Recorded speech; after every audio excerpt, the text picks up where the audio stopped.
You're listening to All Kinds of Catholic with me, Teresa Alessandro. My conversations with different Catholics will give you glimpses into some of the ways we're living our faith today. Pope Francis has used the image of a caravan, a diverse group of people travelling together on a sometimes chaotic journey together. That's an image that has helped to shape this podcast. I hope you'll feel encouraged and affirmed, and maybe challenged at times. I am too in these conversations. So for listeners, this is a really nice episode where I'm in person with Pat, who is, what age are you now, Pat? 93. I'm here with Pat, who's 93. We're going to talk about your faith journey and your life, Pat. Thank you. So, tell us, where were you born?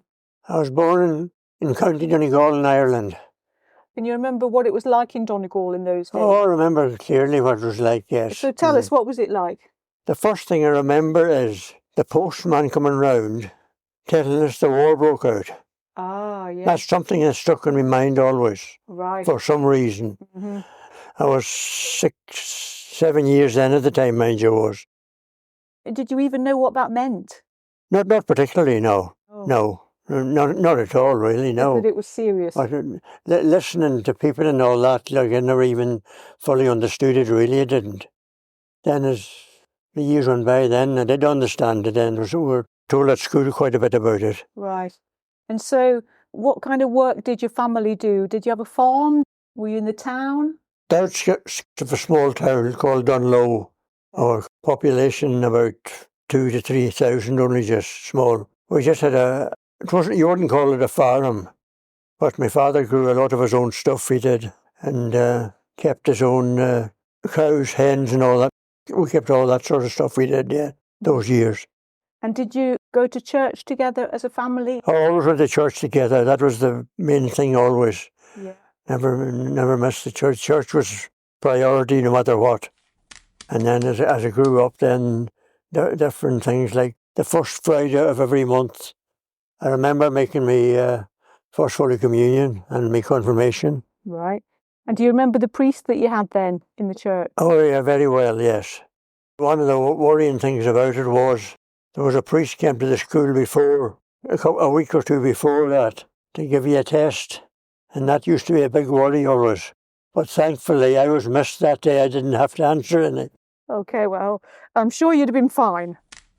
And so, growing up then, Pat, was your faith important to you, or was it just something that everybody did around you that you were just part I of? think that was more the case, really. I think it was, yes. It was the culture. It was the culture, really, more than anything, yes. And the October devotions and stuff like that, it wasn't a fervent thing to us, really. It was something you just done, I think. But other things like the October devotions, I remember we used to meet afterwards and start playing. That was one of the big things, really. But the Sunday Mass was very, very important. And after I made my first communion, like everybody done, you washed your mouth the night before and you didn't eat anything until after you come back from communion. Right. And my mother was very, very strict about it. Okay. And you actually washed your mouth before you went to bed. I haven't heard that before. You didn't? No. Yeah, well, we did. We done it. That was your mother trying to get across to you. That's exactly, yes. And she always had little prayer books and different ones as we grew up and all that. Right. Again, they didn't mean a lot to us, really, looking back on it now, really. And did you pray together in the house? Yes, pray together in the house. The rosary was always said in the house, especially as I grew up. Before we went out to any functions, dances or anything, the rosary had to be said. Oh, and then when you were coming to England, I sometimes think Irish people that I've met, being Irish and being Catholic is very kind of closely woven. And so I wonder how it felt coming to England. Did you feel like you were in danger of losing something? Not at all, no. I came over here before I was married, over to Corby. And I remember one of the first things we done was find the Catholic Church, Our Lady of Walsingham. I always remember it, yes. We were involved with that church very, very closely. That a football team, in fact, that I joined. And they used to run different functions and all that. I think that kept you close to the church anyway. All that helped, really. Yeah. It'd be different if you didn't have those things, maybe. Some of it was about social activities, meeting people in a new place. Was your faith more important to you then than when you were a child? I kept everything up, I did. Always went to confession fairly, regular. Not as regular as when I was brought up, but I went fairly regular and would never miss Mass. And then we always went to Mass on a holy day in England when I came over, always. Okay. The place I was staying, she was an Irish lady. She helped a lot, she did, to be fair to her. She encourages a lot, or remembered us a lot of these things. Okay, yeah. She kept you on the straight and narrow. And then tell us about meeting your wife. Meeting my wife, that's a strange story, that is. During Lent, there were no dances in Ireland, none at all. Right. And you daren't go to them as far as my mother was concerned, otherwise you'd fall out with her. But this particular day anyway, I happened to be up in the town, something to do with the football, and I was coming down, I met this chap, and he says to me, shall we go to this dance? There was a lady in an old hall she had out in the country, held a dance always for it, during Lent. She always done it, and she was criticised for it. Oh no, I said, I can't do it. So we were walking down, we lived about this half-mile out of the town, and he kept asking me till he came down to my gate, and I gave in to go down. And you know what? Is that where you met your wife? Yes, met her that night. At the dance in Lent? Yes, and an eagle dance. Oh, well, that's a solid start. Oh, yes, that's how I met her, yeah. I knew her about a year before I came over here, kept in touch with her. I knew then I wanted to marry her to you now, so the rest is history. And could you imagine, was it important to you that she was a Catholic? I suppose in Ireland then everybody was a Catholic, weren't they? You wouldn't meet somebody who wasn't a Catholic, maybe, would you? I would say where I was, there was about 8 families, non-Catholics. Oh, there were? That had their own little church and all that. Did you get married in Ireland then? I got married in Ireland, yes, yeah. Got married in her parish, yes. Then you can remember that day, of course. Oh, distinctly, yes. I remember it well. Beautiful sunny morning. We got married in the church on the shores of the Atlantic. Oh. Right practically on the shore. But I remember we went to Lifford and we got the train to Dublin. And when we landed in Dublin, there were 2 to 3 inches of snow on the ground. I always remember that. Well, it was an auspicious time. The reason we came to England was, I had worked in England then a year, 2 years before that. These chaps I worked with had a lot of work, good work. And that's why I decided to come over, because there were no work around Donegal then. Okay. You'd be working 1 week and then you were off 10 weeks maybe or something like that. I came away for work reasons. And what work did you do, Pat? Plasterer. Oh, a plasterer. I was a plasterer, yes. Oh, a very good person yes. to know. So you were here were you in Leicester then, or were you in Corby? When your wife came with you? We came straight to Leicester. You did? Came to a bed sitting room in West Street, near the prison there it is. That was the area, yes. I remember the first thing she found out was the church, which was Holy Cross. Yeah. She didn't like it. A bed sitting room wasn't her thing. No. She was quite unhappy about it, really. She didn't like it because you had sharing a kitchen, you see, really. Oh, yeah. March we came here, and we bought a house in September. Well, things looked up then. Well, tell us your wife's name, Pat. Bridget. Bridget. I spelled Brigid, always she spelled it. Like Saint Bridget? Yes. Okay, so for you and Bridget, you were married in church, and you came to another country, and you had your family here. Yes. And you brought them up as Catholic young people. Oh, yeah, yes. People, and that was important to you. That was very important, that was, yes, yeah. Can I just dig into that a little bit, Pat? Why was that important to you, do you think? What was it that made you so sure that's what you wanted to do and give that to your children? I think one of the reasons was, at that time, I felt religion was a lot, really, in the walks of life, really, I thought. I mean, I knew people who lost their religion and they went the wrong way as well, they did, because of it. Yeah. And a lot of stuff that used to come into our mind. Okay, yeah. I suppose, I think myself, really, it's because we were brought up that way ourselves. And yes. We want to do the same thing, both of us. It's a tough question that to ask. I think that could be one of the reasons, really. We wanted them to do it as we done it. And I think there's something when it's so much who you are and who your family are and all the people you know, I think maybe putting it into words is not that easy. It's not that easy, no, it's not. Do you have a sense when you're working or when you're even just sitting having a cup of tea, do you have a sense of God around you? Younger I was, but I think that faded away then, it did really. But I always sort of look forward to going to church on a Sunday and look forward very much as the children grew with their first communion, and that was very, very important to us, and it was always a big item in our life each time. Each one, as they grew up, each one came of age and done that. So the kind of milestones in the church. Yes. It did help them to keep their faith too. That was our thinking behind it. Yes, yeah. And did you pray as a family with your children in the house? We prayed as a family with the children in the house, yeah. Okay. And we used to say the rosary one time, but that sort of faded away. But she always said prayers as they went into bed. Okay. The two boys in one room, and she would always go up and say, and sometimes I would as well go up with her. I would always say a prayer with them as they got into bed. Did you feel that God was looking after your children? Oh, we did, yes. I think Bridget did more than I did, probably. She was pretty strong in her faith, all right, she was. As soon as Bridget got into bed, you'd hear her under her breath saying a prayer for a while, and then she would say to me, come on, let's say it together. Oh, that's very nice. It was nice, yes. And she would always whisper it herself first. I always remember that. You wouldn't know what she was saying even. Well, I wish we were able to talk to her about it now. As far as Mass and the church was concerned, that was always there anyway, and always stayed there with us, it did. Even now, I find it difficult to get out and I feel bad about it. I always manage it, like, I do feel a bit bad because I don't drive now, you see. Well, I was going to ask you about, now that you're older, how does your faith fit into your life now? You still feel strongly that you want to? Oh yes, probably stronger, yes. I would feel stronger, yes. Do you? I do, yes, definitely, yeah. Is it something that's reassuring? Is it something that's kind of... I could answer that for you. I think it's because you're coming to the end. I know I'm coming to the end of the road. That's one of the reasons. Well, you don't tell people that, but it is one of the reasons. It is. The age did strengthen my faith. Right.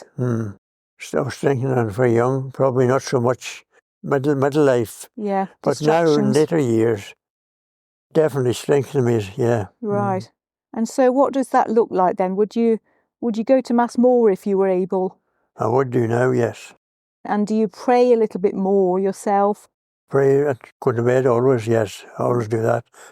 Some in the morning too, sometimes, yes. And like after Bridget passed away, I went to Mass every Saturday morning. Right. In her memory. And every Sunday, and each time I visited her grave up till I couldn't do it. Yeah. So I think all that helps your faith too, when she passed away, probably, yes. Yes. And I don't want to be morbid, but do you have some confidence that you'll be together? Oh yes, oh definitely, yes, yeah. Listen to people and all that. Some people don't believe in that, you see. Because it is hard for some of them to believe it, I think it is, all right, it is. Now is my faith stronger than it has been, probably since I was grown up, really, maybe. We done Mass always and confession and everything, like, you know. I think other things that come into it, the belief is stronger than it had been in midlife, for me anyway. And that's interesting, isn't it? Because in some ways, it's more challenging as you get older and you know you're coming to the end of your life. Even at the age of 57, I sometimes think that, you know, you're going to find out for sure, aren't you? Oh, you're going to find out, no, yes. But in fact, lots of people who are becoming older, I think, do feel more confident in their faith. Yeah. And you look back, and I did lead a reasonably good holy life up to a point. Well, I did really. And I always think I done very well, probably really. I feel good about it. Yes. The sort of life I led, yes, religious-wise. Yes. Even though sometimes I could have done a bit more as well, but probably in my younger days. But you feel you stayed faithful? Yes, that's right, yes. Yeah. And I was saying to you before, when you were younger, did you feel the presence of God around you? And you said you did when you were a child. And what about now? Do you feel the Lord looking on you kindly now? Do you feel the presence of God around you? Not as much as I should do, probably. You don't? Answering your question. Well, that's honest. More other life that I think about. Okay. Rather than that. Okay. If that makes sense or not, I don't know. You think of the life you've led? Yes. And the things where your faith is fitted into that? Yes. Mm-hmm. And where I'm going, hopefully. Okay. Rather than the presence of God, yeah. Well, that's interesting, Pat. I was wondering if you feel the presence of God like when you're in church rather than when you're well, that's all. home. Yes, definitely. But I mean, day to day, I mean, like sometimes you do something silly happens or something serious happens, then you start thinking, all right, but it's not there as much as probably should be. Or and do you feel, as well as feeling yourself that you've been faithful, do you feel that you've been blessed? Do you feel that the Lord has looked after you? Yes, yeah, definitely, yes. Blessed that I was brought up a Catholic. I was always, yes, very much so, yeah. And in your family and. Oh yes, it's a great blessing, really, when you look at it, religion. And then I know sometimes you go home to Ireland, and how do you find it there now? Is it much changed? No, yeah. It's sad, really, religion. The younger people, that's my opinion. Incredible, really, it is, when you look at it. What's caused it? Even the church, a very big church there now, is only half full, it is, compared to when I grew up or when I used to live there. But they lost their faith completely. I can't understand it. My children's age group started there, like, and the next one seemed to get worse, it did. So you say you can't understand it. You've no top tips then for how we can bring people back to the church? You don't feel you've got some insight? I wouldn't like to start to mention something like that, but it is sad, really, yes. It is sad when you can see when your own life has been so rich because of having faith in it, and you can look forward, even at the age of 93, to the future. Yeah. Because you feel, some reassurance around your faith. And it feels like a long way back, doesn't it, to faith? For some of those people who... A long, long way back, who've never known it. They blame the priests and all this sort of thing, but I mean, that's only an excuse in my opinion, frankly, because it was sad all right about that already, but it's no excuse that you should leave your church because of priests that go wrong, is it? Well, I think it's really difficult, isn't it? I know some people have been very wounded by all of those things. Oh, I know they have, yes. But at the same time, for me too, it hasn't made me feel that I need to find a different church or no church. Yeah, yes. If I did fall away, I didn't fall away, but if I did, I would never blame the way the priests have acted and all that, really, I don't think, no. You feel you've got some responsibility yourself? Oh, yeah, definitely have, yeah. Well, now, this might be a hard question, but let's see. I sometimes ask people if there's a little bit of the Bible that really means something to them, that kind of sticks with them, that they think of when they think of Scripture. Is there a bit for you? Not the Bible, but the Catechism that we learned at school. Sticks with me still. Okay. Yeah. Which bit of that is that? Because it's 10 Commandments, I always think. It's one of them. Yeah. Yes. Yeah. So you learned them well. Yeah, I learned them well. The sad thing was, it's only in later years you fully understood it. You had it off by heart. Ask you a question, yes. But you didn't flipping understand it at that age, you didn't. Do you understand me? Oh, very well, yes. Yeah. I was taught also to learn the 10 Commandments by heart and not really knowing, what That's right. No. Did your catechism have that little bit that says, who made you? God made me. Why did he make you? To know, love and serve him. Did your catechism start like that? Or did that come along later? That came along later, I think, all right. You were just straight in with the 10 Commandments, were you? Yes. I would have loved to be an altar server. Would you? But the fact that I was living a half a mile away from the church, they wouldn't let me go forward to it. Oh. Because we no cars or anything, you had to walk and all that. They thought you wouldn't be fit to do it.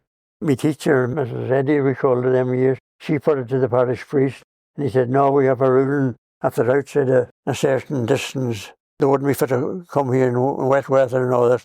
missed your chance just by the geography. Yes. Well, times are certainly different now, because if a child was interested in being an altar server now, I think they'd have every encouragement. Yes, yeah. Let's hope so. This has been a really lovely conversation, Pat. Thanks so much. I think it'll be an episode that people will enjoy. That they'll enjoy hearing. Oh, there might be certain points there, all right, yes. And the vigilant listener might have heard a dog walking around. So thank you for making the time. Thank you. Thanks so much for joining me on All Kinds of Catholic this time. I hope today's conversation has resonated with you. A new episode is released each Wednesday. Follow All Kinds of Catholic on the usual podcast platforms. Rate and review to help others find it. And follow our X, Twitter and Facebook accounts @Kinds of Catholic. You can comment on episodes and be part of the dialogue there. You can also text me if you're listening to the podcast on your phone, although I won't be able to reply to those texts. Until the next time then.